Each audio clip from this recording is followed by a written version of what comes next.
Hello guys, let's make corn chaat today. So let's start. Add water for boiling. Allow the water to boil. Add 2 cups of fresh or frozen corn. Boil for 4 to 5 minutes. Corn is perfectly boiled. Drain the water.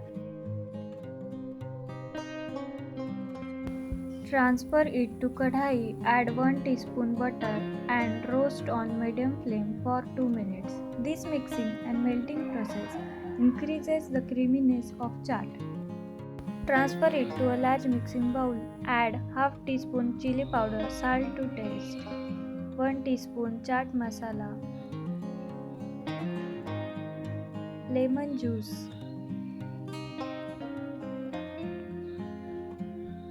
Mix well.